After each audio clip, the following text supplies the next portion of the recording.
This podcast is part of the BombPod Media Network.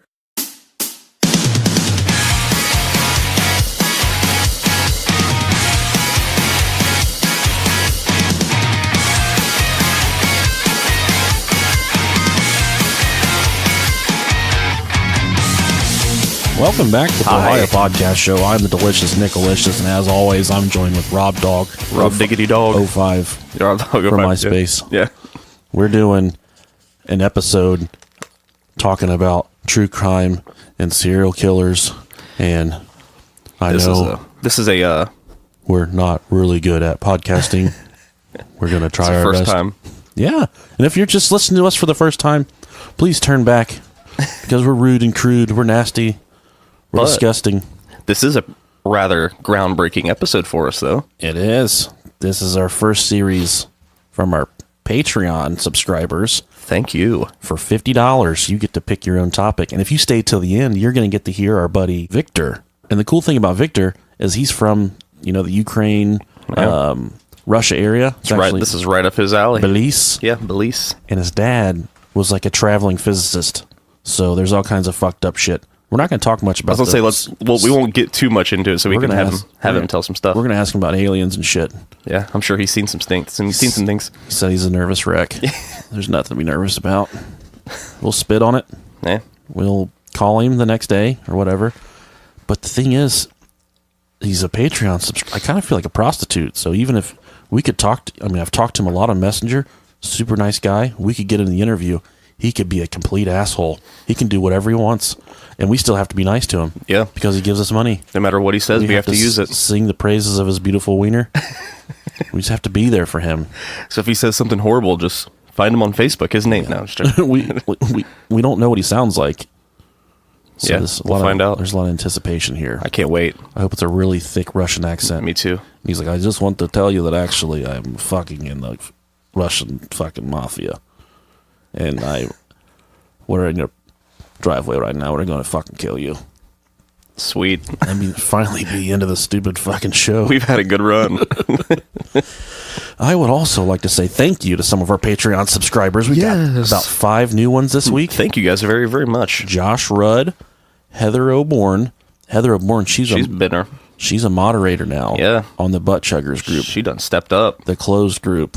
She's off the hook. Yeah. Dana Davis, Tyler Griffin, and Lauren Keller. Lauren Keller, she was drunk doing this in the middle of the night, and she said, I'm just giving money to my favorite podcast. Oh, yeah. Yes, I saw that. She hit on Justin from Mysterious Circumstances. Yeah. She hit him up with some money. He's awesome. It's we're nearing the end of the month here, so we get paid for our Patreon subscribers the first of the month, just like welfare and stuff. That's kind of our welfare. So if you guys want to give us $1, $2, you can get on our Patreon. Why not just 50? Just go ahead. Yeah, just pull the fucking trigger. Be on the show. Pick your own topic. Yeah, we got some goodies over there, so check that out. We're trying to make a little bit of some audio upgrades. Right now, I'm using a microphone that Tom Petty used to record his farts with. So we're trying to do something a little better here for me. They used to do coke off of it. Mine, I'm all right with mine. Rob's got probably the nicest microphone in podcasting. But he did have to, he did some fisting to get that. I did some unspeakable things. He didn't do the fisting. He got the fisting. Yeah. And normally we do like a funny article, and there's nothing that really tickled my pickle this week. Yeah, the well went dry. I'm going to be real honest with you. Nothing funny happened in America this week. And lots of funny shit happened in America, but nothing of newsworthy. Our government's shut down right now, so it's... There's the story going around that people keep on sending us about the poop knife. Yeah. That everybody's got a poop knife. Even... I don't. No, we don't. In my house. No, I never knew that was a thing. We have a goddamn plunger. Yeah.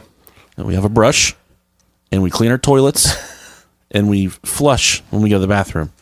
The sheer fact that there's people out there that have bowel movements so large that they have to chop them up with a knife, that's something you need to reach out and talk to Jesus about. Or maybe stop going to the China buffet. I don't know. Stop waiting so long to shit. I have an uncanny ability to hold it for a really long time. I can't do that, man. But I still don't need a poop knife. So even though we don't have an article, we do have a a fun little audio clip. We have an audio clip. I'm going to set this up for you. Yeah, go ahead. Former President of the United States of America, Slick Willie. William Bill Clinton. He's sitting at a stoplight, okay? He's in a blacked out Yukon. He's got the guards in there, and he rolls his window down. And he starts waving at people on the sidewalk. And this gentleman pulls up. He's like, "Hey, Bill Clinton!" And he starts talking to Bill Clinton. Just let him take it away. And Bill Clinton's like, he's just smiling and waving, and you'll hear it. Here it comes. Manhattan ran into Bill Clinton. You the best president, man. Trump gotta go. Trump gotta go, Bill Clinton. He do though. Trump gotta go. Like Bill Clinton can do anything about Have a nice it. day. Tell Hillary I said, "What up, Bill Clinton?" Hillary. All right. Best president alive, man. How's Monica? Oh, God. Bill Clinton. What a dick. And when he asks that, Bill Clinton rolls the window up. Hey, That's gangster. how's Monica? Like the one question that everybody wants to ask Bill Clinton. Right. The guy fucking did it. That's what Bill Clinton will never roll his window down ever again. No, yeah. And that To this day. that fucker's screaming around the interwebs right now. That's some good shit. I like how at least he had the decency to ask how the main bitch was before the side piece was. Hi, Hillary. Hey, tell Monica I said what up. She's still not putting out. We've been trying to have sex for about Frigid old bitch. 45 years now, and kind of resemble old Andrei Chikatilo. I can't get a boner. He's withering away, man. Bill Clinton is. Yeah. He looks like a California raisin now. A lot of drugs and whatever else he does. Yeah. Good for him. We would love for you guys to leave us a rate, review, download, subscribe, all that fancy jazz on iTunes. You know where to find us. We had lots of cool reviews this week. We had one. I don't have it pulled up in front of me, but you guys can go read it on iTunes. I'm going to read it next week. Or don't, whatever. It doesn't matter. Because it was really funny. And we do have a live show April 14th, 2018 at 7:30 p.m. in Milford, Ohio, which is Man, it's going to be good. that's pretty much Cincinnati. Yeah. We're going to be with Mysterious Circumstances, and we're going to be with Hillbilly Horror Stories. That's the nice area of Cincinnati. It is. You won't get shot. No. We will defend your honor if you come. We'll get you taken care of. Mm-hmm. It's a Roosters, too. And if none of you guys have been to Roosters before, So good. it's chicken wings. Yeah. This place will change your fucking life. I promise. Yeah. It's awesome. Also, we had a gentleman reach out to us on the interwebs. Him and his buddies, a few years back, they decided, normally we do podcast promos, swaps with people. They'll play ours. Yeah. Well, I reached out to 15 podcasts this week. They have, I would think, similar numbers to us. And they're all like, no, I got to listen to you first. Like, that's fine. Have at it. I would not listen to us. It will kill your soul a little bit. Yeah. You don't know about Bill Wilkins. Actually, one of our favorite listeners, Sarah, she coined the term BW. That's what she calls him. She said B-dub. She said when she's cooking dinner, she just starts hearing BW in her head. That's when he starts talking to her when she's cooking dinner. I couldn't imagine how fucking maddening that would be. Oh, man. I would just throw myself into the garbage disposal if I heard Bill Wilkins in my ear all the time. Just hearing someone talk about shit in their pants all the time. And if you go to the Butt Chuggers page, he did make a video appearance. Yeah. I was trying to drop a message for everybody, and he interrupted. So you guys can check him out. The closed group. Our new revamped closed group. Yeah, I had to delete 250 people because everything that everyone posted was getting reported. Mostly for all the right reasons, because some of it is the worst shit you will see in your entire life. But that's Butt Chuggers Anonymous. Anyways, this guy reached out to me. Him and his buddies, they decided they were going to fucking skateboard from like Chicago to New York, and they were going to document all of it. The best part of it, they weren't hitting side streets. They were hitting highways and stuff. That's pretty They're sweet. getting kicked out of places. They're getting grabbed by the scruff of their neck. And this is, I can't remember the name. I got 4 names here: Arthur, Michael, James, and Anthony. I'm not sure which one reached out to me. I do apologize, but they've made a movie called Shred America, and it will be released March 24th at 7 p.m. and it's going to be showing at the Patio Theater at 6008 West Irving Park Road in Chicago, Illinois. This is goes in coalition with another movie that's being released, but you guys can check them out at shredamericafilm.com. They're really excited for it. I'm really excited for it. Yeah, it's pretty awesome. Sounds like a cool concept. Yeah. Just 4 dudes like, we're fucking going for it. Just broing out. We're just tired of it. And I've done that before. Just got in a car and went to some baseball parks. That's fun too. And every time the thing I would do, every time I would go to a bathroom, like a urinal, I went to like 30 ballparks in one summer. I'd just pull my pants down around my ankles and my underwear, and I would pee like a 4-year-old just to see how people reacted in different cities. I thought you were going to say that you just took all the piss pucks. No, and kept them with you for those souvenirs. Do taste good. The blue ones taste good. Yeah. But when I did the thing where I pulled my pants and my underwear all the way down to my ankles to pee, everywhere was fine with it, except for San Francisco. And the guy on the urinal next to me was like, "I wouldn't do that." I was like, "Oh no!" Pulled my pants up. I got the fuck out of there. I wasn't sure. You're not willing to take that chance. This is a completely true story too. That's the worst part. Like we said, this is the Patreon episode. We're going to be hanging out with our buddy Victor a little later, and we are covering Andrei Romanovich. Say it, Rob, because I can't. Chikatilo. I'm gonna be calling him Andrei 5000 for the rest. Andrei 5000 for the rest of the episode. Chikatilo. He's a Russian serial killer. This motherfucker killed like 56 people. Yeah, that's pretty good numbers. He came from a very, very desolate time in that area. He was living in the Ukraine during Stalin's reign. The USSR kind of had a stronghold on everything. He has the nickname the Butcher of Rostov, the Red Ripper and the Rostov Ripper. So they just combined the two for that last one there. When I'm in the bathroom, my wife calls me the Green Ripper. The Brown Ripper. What are you doing in there? I'm ripping Brown. Get the fuck away from the door. Ask what Brown can do for you. And I would have to say, out of all the serial killers we've covered, this guy... my thing is I've worked in prison, okay? I've been around... You've worked in jail. Yeah. We've been around child molesters. We've been around murderers. Yep. And the worst thing you can do... And the murderers, I would walk past them and not think a thing. Yeah. But when the child molesters would walk past me, I'd just like, you motherfucking piece of shit. Well, a lot of times with us, because of course, if you don't know the difference between jail and prison, jail's where you're held until you're found innocent or guilty. Yeah, so when you get picked up on the sidewalk for being drunk, they take you to the jail. Also, if you murder someone, they hold you in jail until you go to trial, and then you're sent to prison. There's people that, if it's a big case, you're in jail for a while before they send you off to prison. Oh yeah. So we had a lot of, high profile like child molesting cases and stuff, and those guys had to be like kept separate from everybody, like locked in their own cell because they would, they'd get the shit kicked out of them. They get their poopy pushed in. Yeah, there's honor even amongst criminals. My favorite thing to do is we had a day room in prison. Yeah, they could sit at picnic tables and play games. Play dominoes. And all the child molesters would play Dungeons and Dragons. And I would walk up. That's so telling. With a bladed hand and put my forearm down the table. And I would launch all their game pieces and their game board off the table into the wall. And they're like, why'd you do that, man? Okay, why'd you have sex with children? And there's nothing they could do back. Man, what can you say to that? Some people say, that's mean. Everyone should be treated this. But if it was your kid... You would want to know there was people like me working the fucking prison system. Making their life hell. Strip searching them and making fun of how small their dicks were. You would want to know that there are people like me in the prison system. That's the fun I had. But the bad thing about Andrei 5000 here is he was not only a murderer, but he was a child molester as well. He was the worst of the worst. He was a combination of both. But like I said...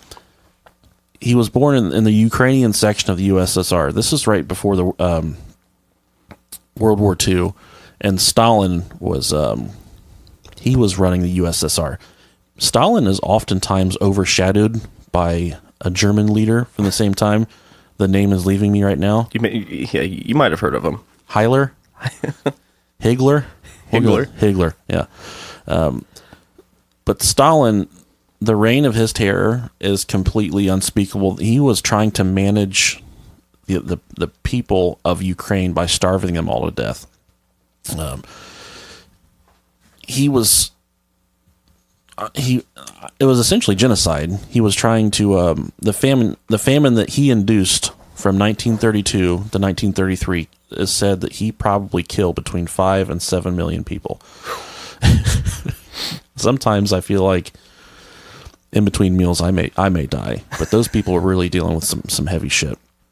But A lot of people that have studied the subject and scholars say that ultimately he was probably responsible for 20 to 25 million deaths between the war and the famine. And up to 25 million. That's insane. I don't know what Hitler's numbers were. I don't know. I don't know if he's banging with Stalin or not. I don't know. We'd have to look into that. But then I am not. I like learning about.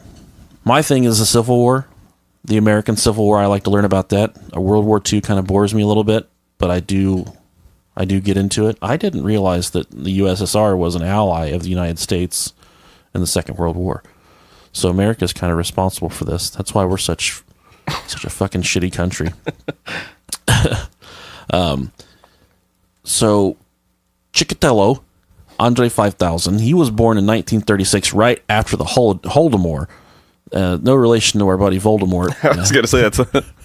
I started to get you a Harry Potter poster for your seat. Oh, dude, that'd be so tight. I'm so down. He was born right after the Holodomor. Holodomor. I just keep hearing Voldemort. I know. It's essentially they're trying to manage a certain group of people by starving them. They're starving them to death. It's a man-made famine, should we say? So they're just controlling food. Yeah. So I think USSR was essentially afraid of a rise from the Ukraine, them trying to stand up for their independence. They would use the food thing to kill all of them, because they were afraid of the Ukrainians rising up for their independence. And this is a little snippet I grabbed, kind of speaking about the Holodomor.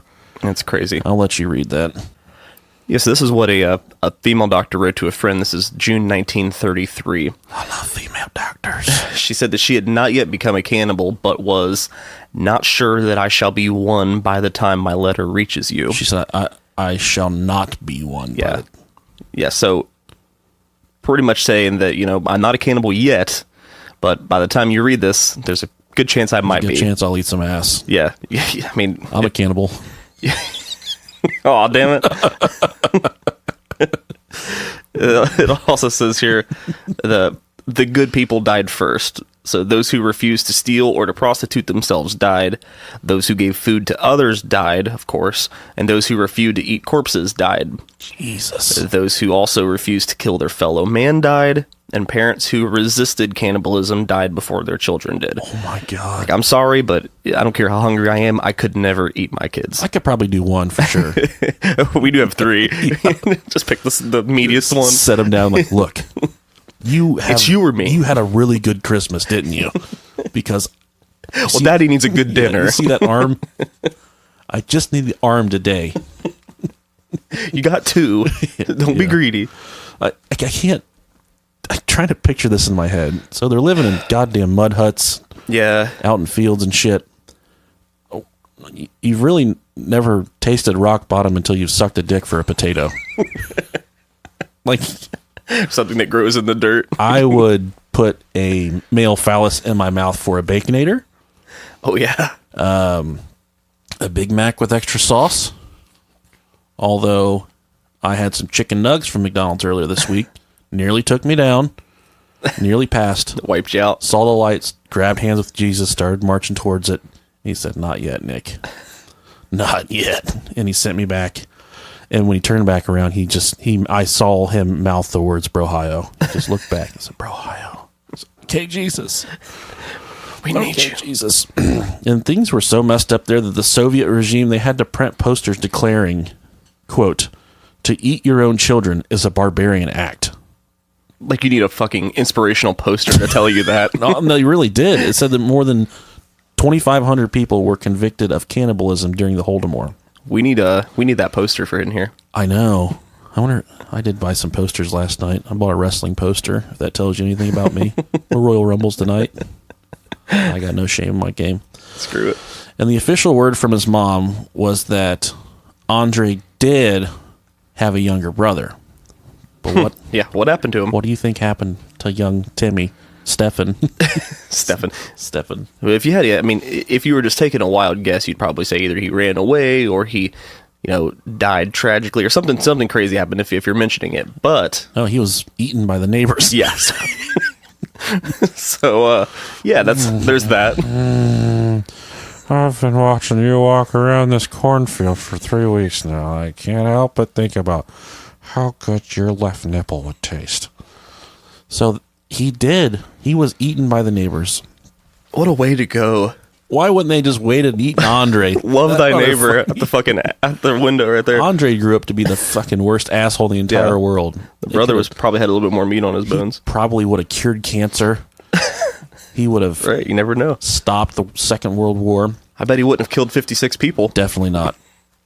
And from our research assistant, Julie, she did some awesome research for us.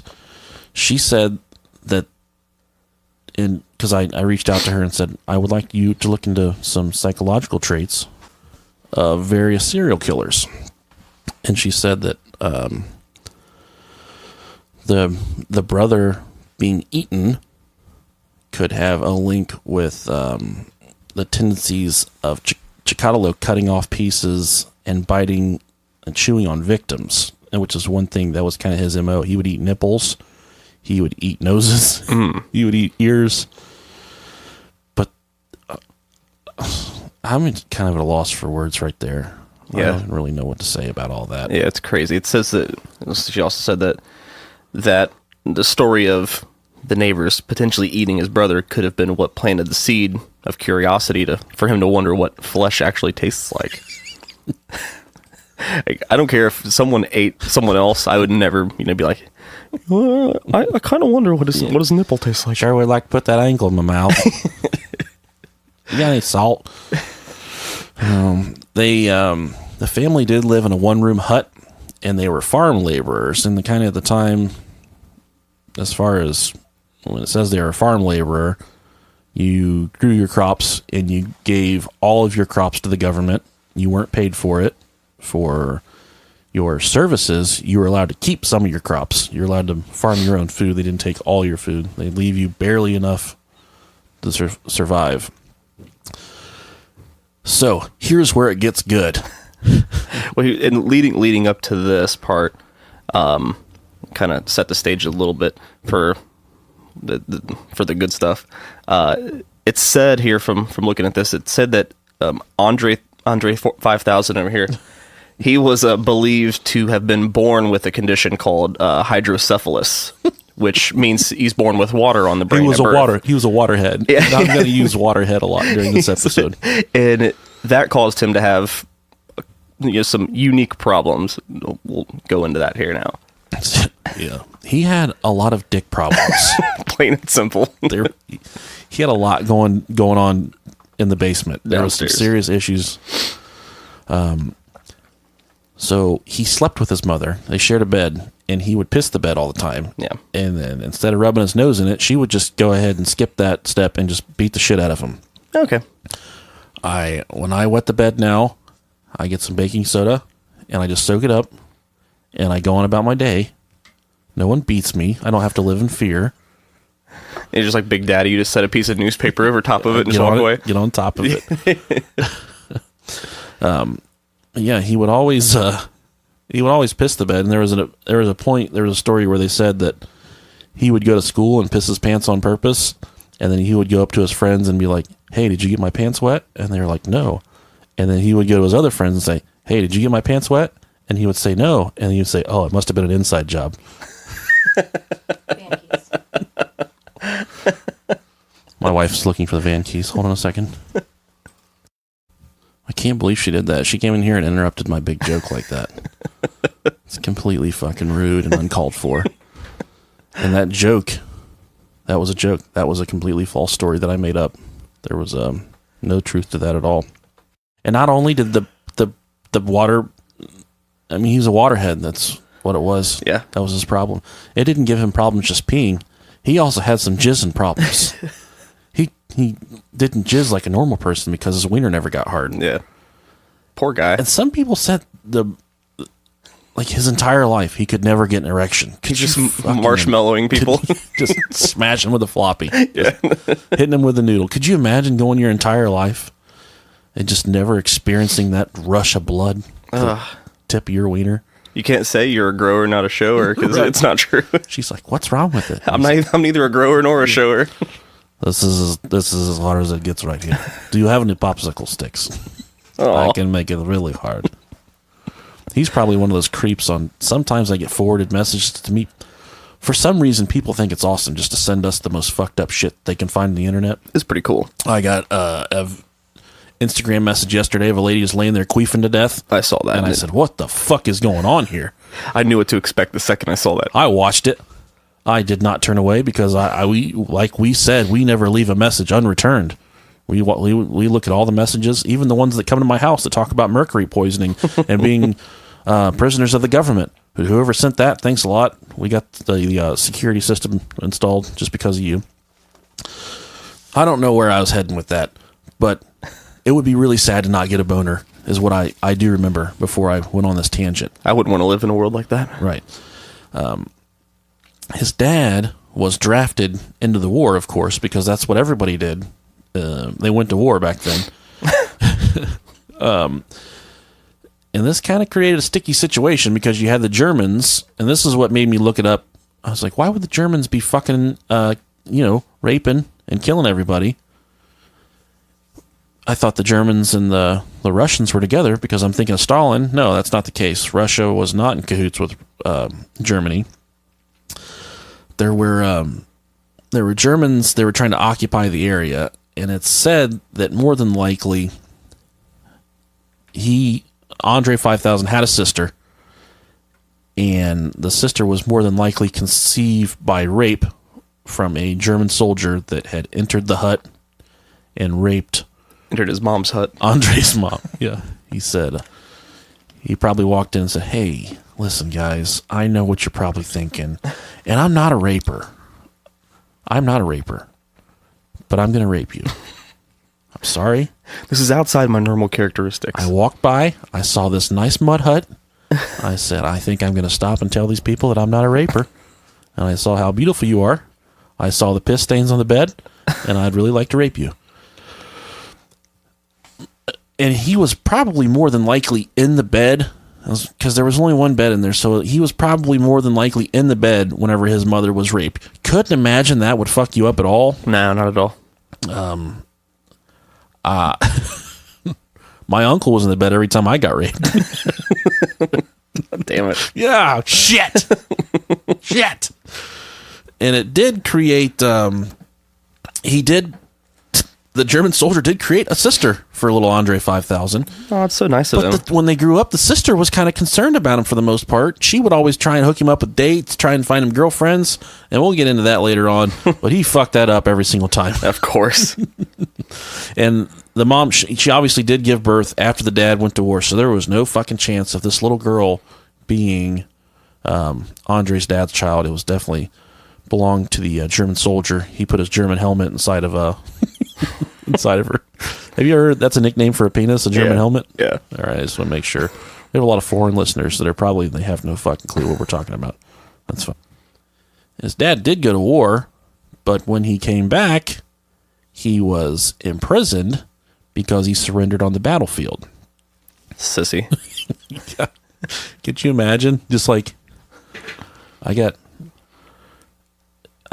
I can't imagine how the guys felt in Vietnam, just to be fighting in a fucking useless, stupid war and dying and shit. And that's probably how this guy felt. He's just like, I'm not over it. Gonna die. Yeah. And they say that Andrei's mom was just the most ruthless, nasty, hateful bitch. She would beat him. She would berate him. She was just an awful human being. But the dad was kind of the yin to the yang. He was a really nice guy, kind of down to earth, treated Andrei with respect, and wanted him to be a gentleman. Didn't exactly work out. Way to go, Dad. You fucked that up, Dad. But part of the punishment for the father was that all of his kids and his wife had to publicly denounce him as a coward, as a traitor. Yeah. And Andrei was in school. He was in elementary school at this time. He was younger. I don't know if it was elementary school, but he was younger. And he had to essentially wear this like a badge that his dad had just sold out and gave up in the war, that he surrendered on the battlefield. Such a fucked up way to handle a problem. and I learned about the Russian justice system a little bit while I did this, and it doesn't sound like they get the due process there. It does not sound like they are given a fair shake at anything. I see memes of the Russian president, Putin riding around topless on horses and shit. I'm like, that's probably just a land of honey and milk. It's wonderful, majestic as fuck. No, not the case. Yeah, no. And if you look on a map, Russia's like it's huge. It's like half the goddamn world. So there's lots of people having sex for potatoes and stuff, trying to get their freak on, you know? And it goes without saying that even from an early age, he had the social issues attributed to his father giving up, being a shit stain, and just saying, I'm not killing people. How selfish of him to do that. And this kind of followed him into his teenage years, where he had his first sexual experience. This is such a sweet story. Tell me about it, Rob. All right. Well, yeah, 15 years old. That's when he's first gets ready to get it in. So, he wasn't really. He wasn't ready to get it in. Yeah, this is an accident. Yeah, but this was the first time he said, "Oh my God, I cannot get a boner, but I can still make this thing come." Yeah, so pretty much. So it was one of his sister's friends, right? She was. It doesn't fucking matter. They were wrestling around. And, sick little shit. Yeah, he eventually overpowered her, holding her down, and he wasn't. It didn't even get to the point to where he was even able to consummate. No, they had their clothes on. Yeah, and he just blew it everywhere. She was trying to get away. Yeah, she's like, "No, get off of me!" He said, "You must lay here and take everything that." It was the struggle. It was the it essentially just sounds like he got off to the the power ejaculation. Yeah, just he ejaculated. And I hate it's such a horrible thing, but and this is kind of, I don't know if this is the point that he made the connection where he said, "Hey, the only way I can bust this goo is if I'm hurting somebody." Yeah. And it says, after the incident occurred, he was teased often as the girl happened to be his sister's friend. After this experience, he forever associated violence or the overpowering of a person with the feeling of sexual pleasure. This can explain motive behind the murders that he committed later on in his life, and the feeling of his victim struggling and suffering caused Andrei to achieve an orgasm and making him feeling extreme pleasure and causing the lust for more victims and more pleasurable experiences. Yeah, so he realized even though he had a broken wiener, this was the only way really that it wasn't even a broken wiener. It was just an uncooked wiener. Yeah, aw. And hydrocephalus will get you every time. Goddamn waterheads, man. They fucking everything up. My dad used to call me a waterhead when I was a kid, and I never knew. I'm like, what is a waterhead? I just thinking about some person walking around with a water cooler on their head. So that's not funny at all, Dad. Now all those times where you're wrestling with your brother and you're on top of him. That early. It comes full circle. The thing for me is when this guy realized. So I would have to. He's 15. This is probably the first time he ejaculated. Whenever he pinned this girl down, I had miles and miles of ejaculation on my record by the time I was 15. I had turned this thing into a shredded piece of meat. Okay. Yeah. But that's because it was a sport at that time. That's the human body, man. Yeah. It feels good. You keep doing it. I think I might be doing it right now. I'm not sure. To experience that at 15 and say, well, that's how it works. This is how it works. What do you expect from the guy for the rest of his life? I would have to imagine that is what just had him in a fucked up planet for the rest of his life, and just completely out of touch with reality. And when he did go to court towards the end, he kind of portrayed himself as a raging lunatic. But leading up to that, he wasn't really portrayed as a raging lunatic. Well, we'll get there. I feel bad for the guy that his first experience of just letting it all go was in that situation. Oh man, poor girl. Like you and me can say nobody's home. It's Saturday. It's 2:00. I'm gonna just go in there and I'm gonna try and rip the head off real quick. Not this guy. He's like, I gotta go find somebody to hold down. Could you imagine how much more labor intensive? But I'm lazy enough to where I would just be like, I don't want to do that. Right. Yeah. That's way too much work. I don't want to wrestle with anybody right now. Then you flash forward to his college years. He had, high school and whatnot was absolutely terrible for him. He wasn't dumb, and he wasn't a brainiac. He did try to get into the Moscow State University, and his application was rejected, even though he did pass the test.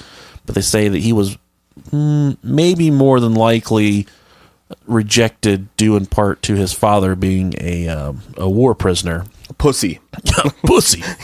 He was a pussy. So he was not let into Moscow State University. Some people say it's because there was too many other people that scored higher. I call fucking conspiracy bullshit on this one. It's because, it's because they didn't want a waterhead in with them. Yeah.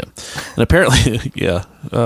You read the fucking sign. It says no waterheads. Sir, you have a very huge head. Those are dick work. No. Okay, no, you get no job. No college. No job for you.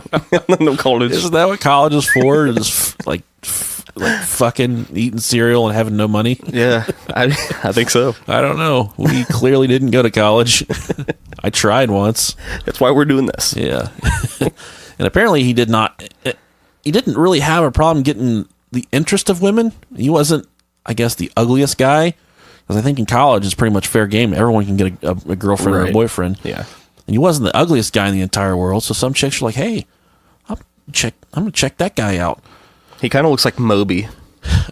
Yeah. A little bit. He looks like a fucking weirdo, Yeah, honestly. He's got his eyebrows shaved there towards the end. Yeah, he's really weird, dude. Yeah. Super, shaved bald head. And The most serial killer of all serial killers. he just looked like an egg with a face. I'm a serial killer. Captain Crunch, I'll make it go away right now. No fucking concerns. Cut the roof of your mouth up, though. And yeah, like a fucking switchblade. I'm writing them. Chewing I'm on a using my cheese grater. platform. I don't know who makes Captain Crunch, but you people need to cut it out. The word traveled about his ability to keep a limp wiener Under any circumstance. yeah. I'm going to put my butthole on your nose. It still will not make my penis hard, I promise, baby. You cannot. And that could actually be used as a reverse psychology thing. You just walk around all the local college chicks like, Bet you can't make my dick hard. No one's ever made my dick hard ever. It's like a drinking game. I'll try it. Yeah. We've played that game before, I think. Let's play Play Who's in My Mouth? Yeah. Whoever can not get a boner, they win. I lose. This is so bad. This one's going bad already. It's horrible. Victor's a fucking asshole. He knew this. I knew nothing about this Russian guy, and he's like, I love it. This is funny, though. he's like, this guy's got serious dick problems, and these guys are, I think they closet have love with each other. I'm gonna put this on him. Sure. So like we said, he didn't have a lot of problems securing girlfriends, but once he would go to seal the deal, no bueno, he could not get his dick hard. Therefore, the word was spreading that he just couldn't get his dick hard, and he couldn't bury the bone. All right. There was like a mandatory military service, and he did submit to that, and I think he learned some technical skills as far as working on telephones and telephone lines and whatnot. And after the vocational training, he moved to a small town outside of Rostov in 1960. I am not even going to fucking try. I'm going to try it. Do you have it? I do, yeah. Okay. I looked it up whenever I saw the notes. It's Rodionovo Exactly. Nesvetaevsky. Yeah, and I looked up the pronunciation. Doesn't exist. Can't find it. Are you sure you want us to pronounce this? Yeah. And this is where his sister comes back into play here. She felt bad for Andrei 5000. She started hooking him up with dates. Yeah, she's a good sister. She is a really good sister. I never had a sister. What a good girl. But I can imagine if I had a sister, she probably would have never had friends over. Yeah. Their friends would be like, why are all these holes in the wall? I don't know. It's my brother's room over there. He does weird stuff. Hello, girls. I see you. Yeah. I like your Barbie shirt. But his sister, she felt bad for him, and she actually managed to find some fucking poor bitch named Faina to go on a date with him.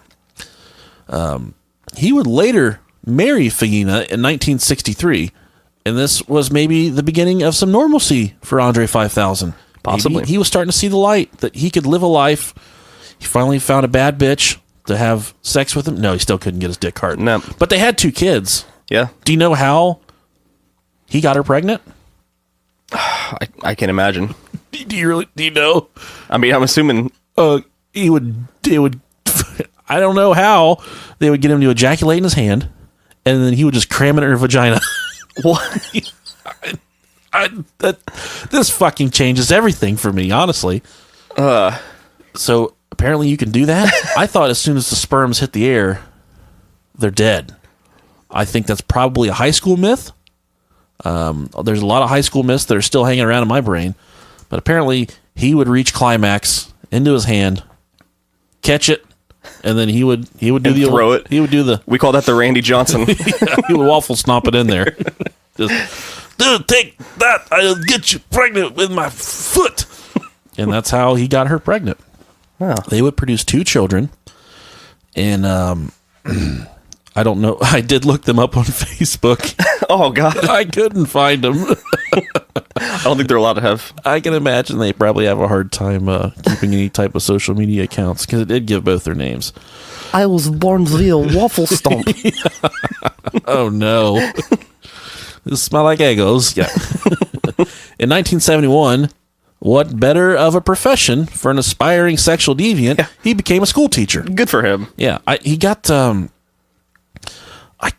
he got a degree in like Russian literature through a correspondence course. That sounds like some University of Phoenix shit to me right now. Like people ask me if I went to college. I'm like, yeah, it's fucking starting linebacker for the University of Phoenix.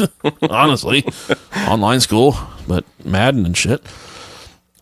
He got bounced around from school to school a lot. Yeah, and the reason for that, from what I'm seeing here, is that he had a string of complaints, all involving indecent assaults on young children. Yeah, and like you and I have said before, we don't like to use Wikipedia. Yeah. We feel like that's lazy. The sad part about this certain topic was Wikipedia had the most detailed information, which makes me a little bit sad. And I did learn on Wikipedia that these schools, the kids would come in and sit down and start doing their work, and the girls would look up, and he would just be just flipping it underneath the table, just trying to go to town. On what? I don't know, because he couldn't get a boner. No, poor guy. And if any of our Brohio listeners have ever achieved climax with a completely flaccid wiener, reach out to us. We'd like to know how you did it. If we got any waterheads in the audience, please let us know. I think I saw a movie once, maybe it was American Beauty or something, and they start blowing feathers all over each other, and they come like that. I tried that on myself. It didn't work. No. It's a movie. I just ended up shoving the feather up my butt and taking care of it myself. You just blew one down, and the stem of it got launched into your dick hole. Oh, no. Ow! We call this the Davy Crockett. And to go, I don't know why this just peeked in my brain real quick. We've got 2 dogs here. This week, my wife got a dog hair splinter, which is apparently a real thing, where a piece of dog hair enters your skin like a wooden splinter. Ooh. She's like, my foot hurts. I don't know what it is.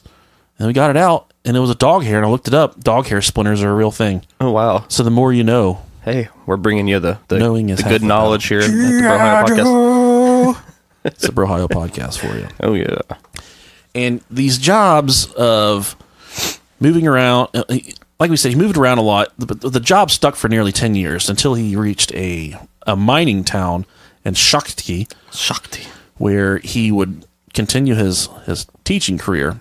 But in this little town, he would sit in a little hut by the street, and he would watch kids play in the street.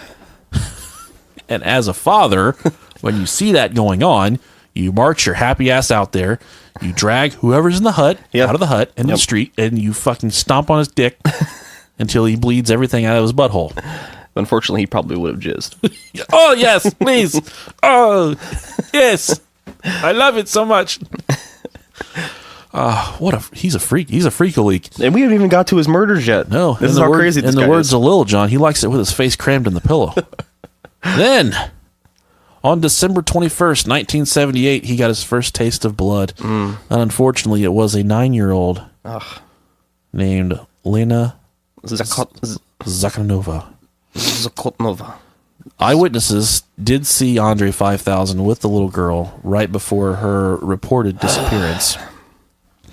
And anytime little kids die, I get really sad. Yeah, it's rough. Just, and it gets so much worse from here. I didn't even touch on a lot of his murders, but he did lure the young girl into an abandoned shed in the woods. It's said that he would use promises of toys and candy to get kids to go into the woods. And for his older victims, he would promise them stuff like drugs, alcohol, and money. So my thing is, if someone walks up to me right now today and says, hey, I got $40 and a bottle of whiskey if you want to come over here behind this wall with me. Yes, sir. I'm coming. Let's go. But it's also said that he would use, and this is how fucking boring Russia was, that he would say that he had rare stamps and rare coins that he wanted to show him. And we're fucking, in America, we got fidget spinners and kids are eating fucking laundry detergent and all kinds of fucked up shit. I got the 1922 USSR stamp if you want it. Very, very mint condition. Uncirculated. I only licked it once. Still got some of the original glue. It is like my dick. It's not hard. Hey, little girl, do you like gummy worms? Oh no! Just reach That's into the worst thing you've ever said on my the show pants. ever. That's the worst thing you've ever said ever. You used to be the heartbeat of this show that kept it alive. It works because he offered them candy, and he has a shriveled up wiener. See what I did there? Yeah, I see what you did there. Oh God, he tried to rape the little girl. What a segue! Yeah, but he couldn't get a hard dick. So to try and keep her from fighting, he slashed her with a knife. And when he slashed her with a knife, he ejaculated. And why are you laughing over there? I'm laughing at your notes. Oh, it says he busted his goo at this point. Yeah. He slashed her and he busted his goo. So, I'm sorry. This is the first time he connected viciously killing people with sexual gratification. And it's safe to assume that it was all downhill from there. So you got to think. I mean, he's only busting his goo whenever he's doing things like this. So of course he's going to put 2 and 2 together. Oh man, just a goddamn predator. What a piece of shit. A sick, flaccid wienered predator walking around. It didn't matter how tight his underwear were. No. They're like, what type of underwear would you like for Christmas? He's like, oh, just give me the tighty whities because my wiener never gets hard. It does not hurt. Yeah. And for me, tighty whities are the funniest thing in the entire world. And I don't own a pair. No. But I think they're completely fantastic. Hey, Walter White wore them. He did, yes. Law enforcement was not far behind Andrei after this first murder.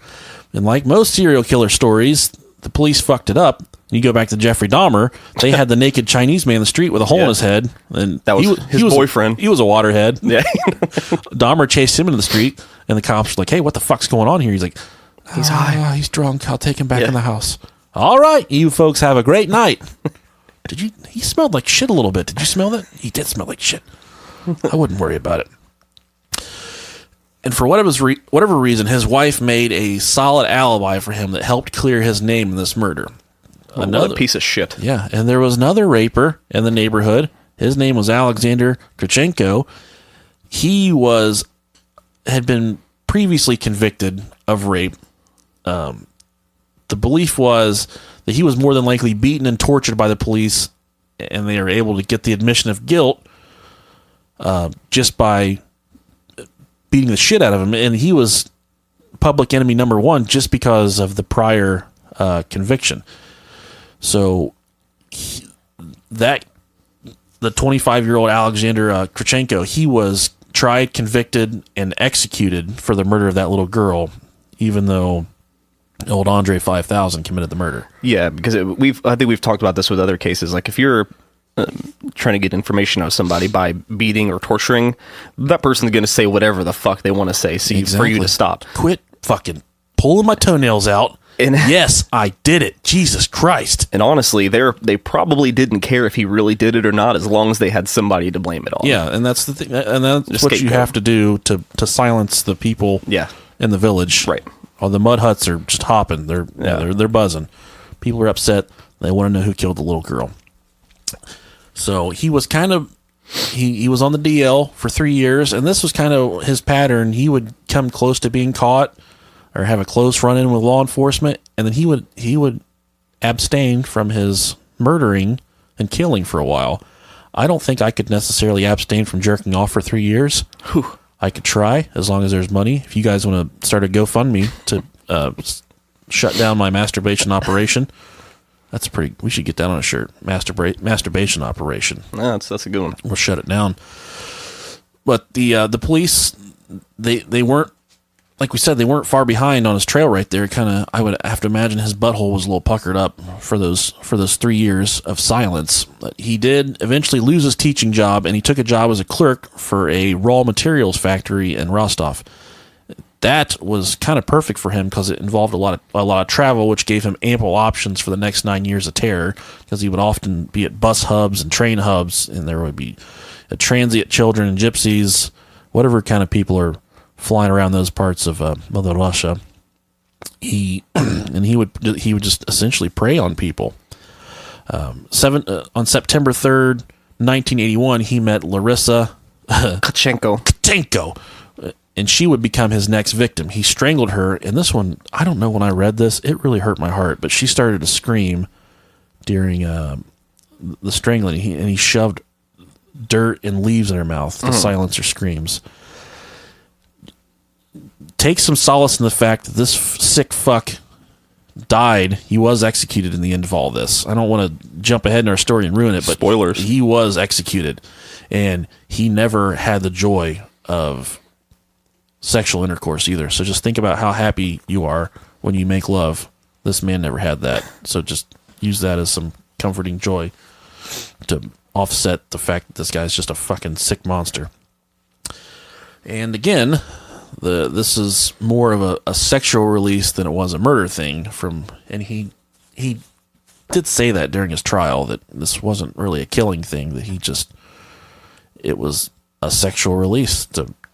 He just needed to bust that goo. Wanted to bust the goo. And this is 2 murders we've covered right here. This guy killed 56 people. We're not going to take you through all 56 victims. Yeah, it's more of the same. It is more of the same. And the murders just kept happening at that point. He would meet runaway children at train stations, and then he would lure them into the woods and attack them. At this point, it didn't matter if the victims were boys or girls. And since his old dick and balls wouldn't work, he would use a knife in their sexual orifices for penetration. So he would essentially use the knife in place of his penis. And that's tough. I can't even make a joke right there. I'm not going to make a joke because that's fucking terrible. Yeah, he would oftentimes cut out sexual organs and eat them. He would cut off the tips of their tongues. He would cut off their noses. He would cut off their nipples. For $5, I would probably try a nipple. Honestly, just maybe like a pig nipple, not necessarily human nipple. Yeah, like that slice of bacon that has the nipple on it. Yeah, I would fry that up, put it on an egg sandwich. Screw it. That's going down the hatch. And one of his MOs, and this is kind of the thing that helped the investigators connect him through all these murders, is he would slash across their eye sockets, and then he would remove their eyeballs. Oh, God. Yeah. Eyeball stuff messes me up. Listen, I can't do fucking teeth. And someone on the Butt Chuggers group posted a picture of someone completely made of teeth. Go fuck yourself. Because there's the woman that had the teeth in the roof of the mouth. Oh, God. That was really crazy, too. I hate teeth, man. My kids walk up to me with a loose tooth. They're like, hey, Dad, feel it. I'm like, get the fuck away from me. Get on the fucking ground. Get out of here, you. Get on the ground. Do it now. I'm calling the police. And he would slash across their eye sockets and remove their eyeballs. This fucking water-headed fuck thought that whenever he would kill these people, that there would be an imprint of himself left on his eyeball. And that's kind of as deep as the research went. And whether this imprint was that he thought these people would eternally see his murdering, raping face for the rest of their life, or if he legitimately thought the cops would walk up and flick out an eyeball and say, oh, I can see the killer right here. He's stuck in their eyeball. I don't know what the impression that he was under as far as getting rid of the imprint, but he would take the eyeballs out and discard them. Said that he would eat the eyeballs to get rid of the imprint of his face on the eyeball. And at this time, this is kind of fun. This is right up Ohio's alley. There wasn't necessarily there weren't stories of serial killers in Russia. And it's not to say that they didn't exist. It's just that the state-ran media would oftentimes suppress certain information about serial killers to keep it from other parts of the world, whether it be America or Germany or wherever they were trying to keep the stories from. And it would lead to false stories. And they actually thought that whatever was doing all the raping and killing and eyeball sucking was actually a werewolf. Logical. Only in Russia. Could you imagine, like, just the president getting on TV and saying, "We found the killer of all these children. It was a werewolf." No, go back and try again, you fucking shithead. You waterhead. That is not a werewolf.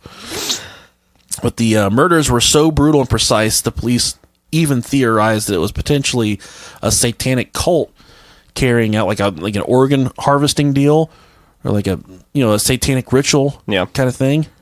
We should go undercover and join a satanic cult for like 3 weeks and document our findings and bring it back to the Ohio people. I think that would be a lot of fun. Easy to listen to. Do you know anyone in a satanic cult? No. I don't even think I know anybody that's satanic anyways. I don't even really know people that go to church, honestly. But I never understood Satanism myself. Me neither. The police also thought that it could have been performed by a mentally ill individual, which that kind of was the case. You think? What kind of a stable-minded person fucking cuts out eyeballs and cuts off nipples? Sounds like they had Doofy from Scary Movie on the fucking case here. I told you not to bother me when I'm cleaning my room. They didn't start to connect the dots of until the eyeball, until they saw that of all these murders, the eyeballs are being slashed.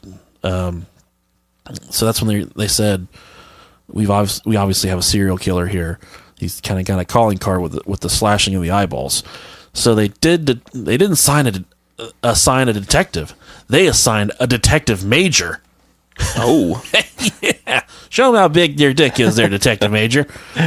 They assigned a detective major from the Moscow Police Department, and he was sent to Rostov to get a grasp on the situation. And this guy, I didn't write his name down because it didn't make sense, and I had a hard time saying it. But I don't like big words. I'm a waterhead. He was not shy to reach out to various outlets for help as far as trying to solve this case. Oh, Jesus, I just found his name. Did you? Yeah. Mikhail Fisting. Yeah, that's why I didn't do it. His last name is Fisting. It was inappropriate for the show. It's inappropriate for the show. And they just came in with an iron fist, and every homeless person, mentally ill waterhead, and raper around was corralled, and they were tortured and interrogated, and all of them admit that they had like dozens of people admitting to the same murders, and they're like, we're not doing something right here. Obviously, we've obviously gone astray with our. Like I said earlier, you can't torture for a conviction. Yeah, unless it's the U.S. military, then that's fine. America. Yeah, we're gonna waterboard you with some diesel fuel. How about that? But they got various convictions, all for the same crimes. So some people were put in jail and let out, but ultimately they knew that they did not have the right person because the murders did not stop. He assigned a forensic specialist to the area, And certain puzzle pieces started to come together at that point. There was a substantial amount of semen collected and gray hairs. Who got that job? You're going to collect all the semen today. You pick up all the jizz, and if you can find gray hairs, just scoop it up in your hand. You get bonus. You get ice cream for gray semen. And they did get. So apparently I used to be a scientist. I'm not anymore. There's a procedure you can do and get the blood type from semen. And they thought that, they said, we have this. Once we find a suspect, all we have to do is get some blood and we match it up to the semen. Bada bing, bada boom, this thing's solved. Maybe not the case. We'll get there. Uh-oh. In 1984, another 15 victims were added to the body count. At this point, the police said, they obviously had a problem. Okay. Not that serious up until these last 15 people died. Now I think we need to do something. They began to assign surveillance units to various areas of transport. You had busing hubs and train hubs, train stations. So, and that was his calling card, was to go to these places and abduct these children. And they weren't far behind on him here at this point. They did arrest him for acting stupid at a bus stop. And a lot of the research said that he was acting suspicious. And in Russia, you can be arrested for acting suspicious and probably ultimately executed. I did read one account where they saw him at one of these bus stations kind of just wandering around being crazy. And they saw him with like a red smudge on his face, like red blood. And he went to a water fountain and was washing his face off, and they're like, oh, this motherfucker. And they go up and they talk to him, and they say, hey, you crazy waterhead. And they see that he's not all there, so then he gets arrested at this point.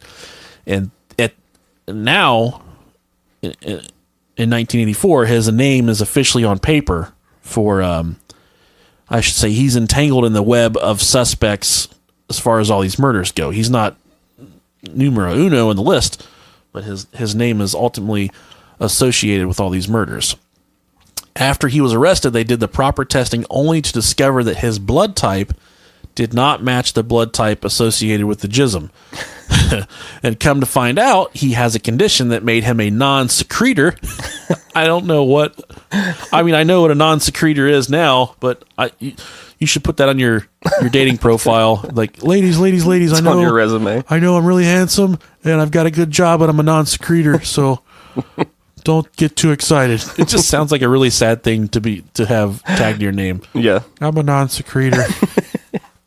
I can re-roof a house in 3 hours, but I'm a non-secretor. It's a good kick in the ego. And this is where the blood and semen type thing, where they don't match up. So apparently, like I touched on before, you can have, in most instances, your blood type and they can match it up to the blood type in your semen, and they can make a match there. He was, but the non-secretor thing is where they don't match. But today's science now, that's no longer an issue. They can test your DNA, whatnot, and that's not going to be an issue. He was incarcerated for 3 months, and it was for old warrants, nothing related. Had to have done with maybe him masturbating in classrooms. While kids watch. Could have had something to do with that. Maybe keep him locked up forever at that point. Yeah. He was able to escape at this point. They had no... they didn't have any crime scene blood from him up until this point. So he was let off the hook, and he was released from jail. And after he was released from jail, he got a job with a traveling company he did all their train buying. And he managed to stay on the DL again for about 2 years. It's another hiatus. Yeah. And after he laid low for a couple years there, he did commit 2 separate murders of young women. The forensic specialist that was hired by the detective major enlisted the help of a psychiatrist at this point. The psychiatrist narrowed the scope of what they were actually looking for, which kind of did help him out a little bit. He told them that they were looking for a necrosadist. Sadist? I'm sorry. It's someone that gets off from someone else's pain and suffering, and ultimately gets off from their death. That's pretty spot on. It is pretty spot on. That's why these people, and actually, this is kind of crazy. The psychiatrist that kind of helped through this entire thing went on to be a world-renowned psychiatrist for the things that they were able to change. He did place the suspect at an age between 45 and 50 years old, and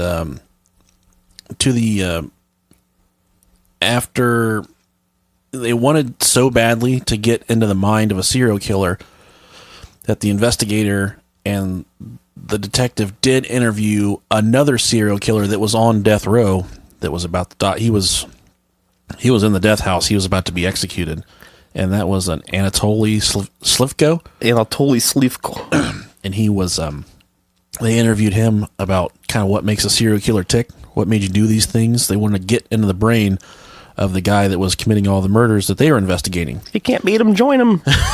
Exactly. Well, here to be a friend. Could you imagine the horrors and torture that guy had been through up until that point? He's like, oh, police. No, police.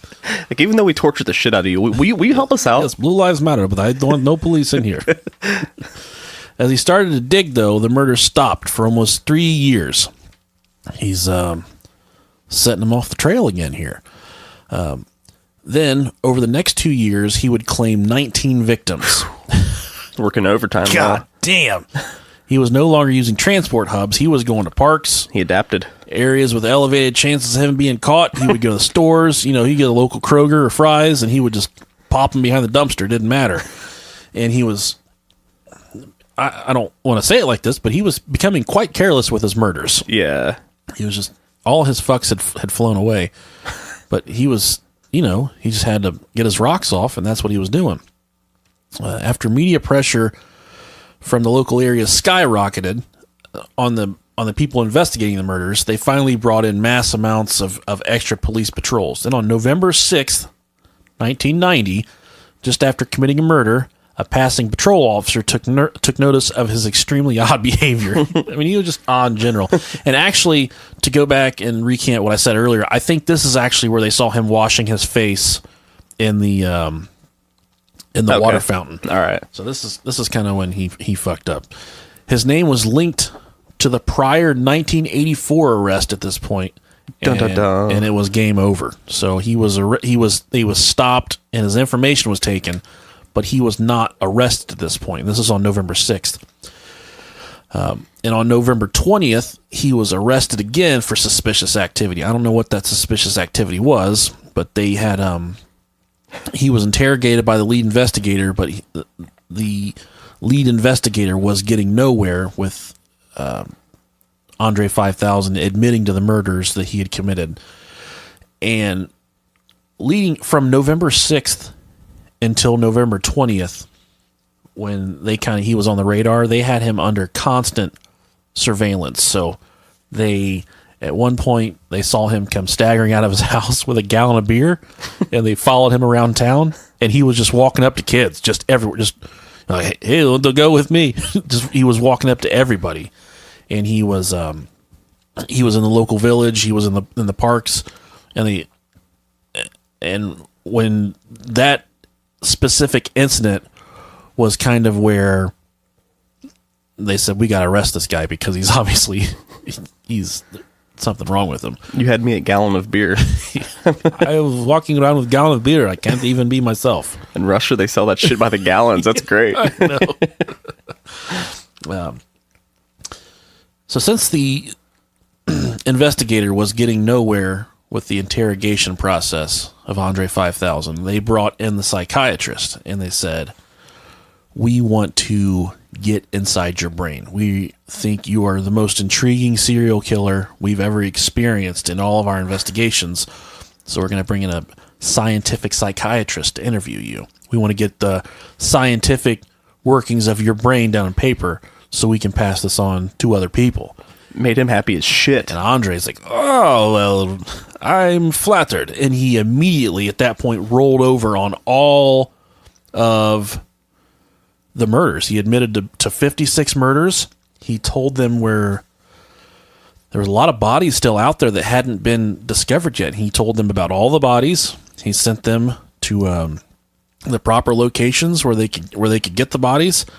The police were only able to confirm 53 of his murders. So that's 3 left. So he's not all the way bad. It's just like 99.9% bad. Yeah. And this is where it kind of gets good a little bit.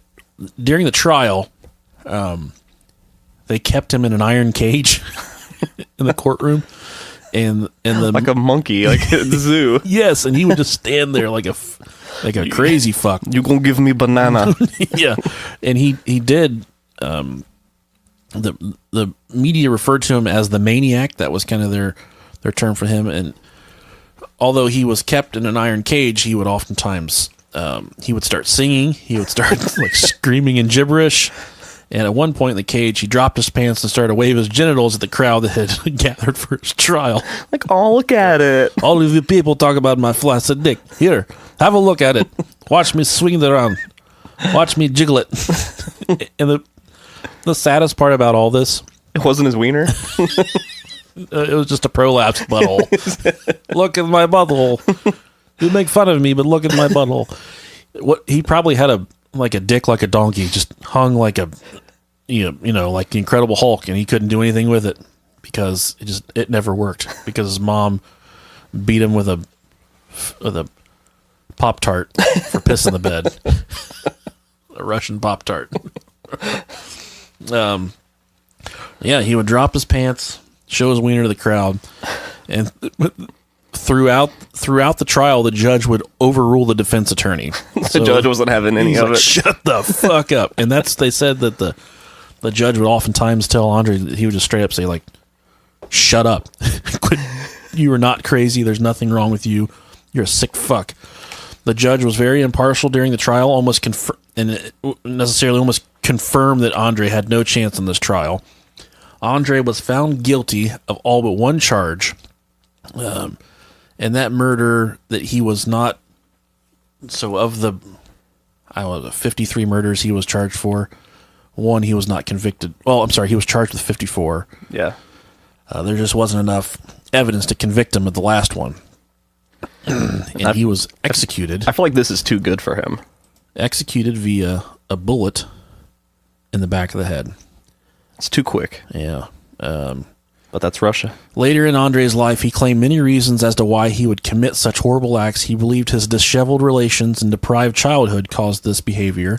He also blamed his physical issue of erectile dysfunction and the sexual achievements that violent murder and torture would bring him. He would also make others assume he was mentally ill and insane when he would take off his pants and start randomly yelling. Andrei spent his time in the courtroom by being locked in an iron cage. This is just some research I'm plugging in from our research assistant here. And that the iron cage was also for his protection and to keep everyone in the courtroom safe. So... Yeah, it says psychologists believe that Andrei was borderline. So unstable relationships is one of the indicators that some that is borderline, starting with his relationship with his mom and the tension resulting from a brutal childhood of beatings. This started the extreme rage and cycle of humiliation, which can be easily seen in his murders. So although Andrei was married, his relationship was not ideal because he was not able to achieve an erection, and the sex life between Andrei and his wife was non-existent, which made the relationship unstable as well. Jesus. The next sign that he was borderline was, of course, his erratic emotions. No. He had unpredictable emotions, thought to have been stemmed from his unstable home environment as a child.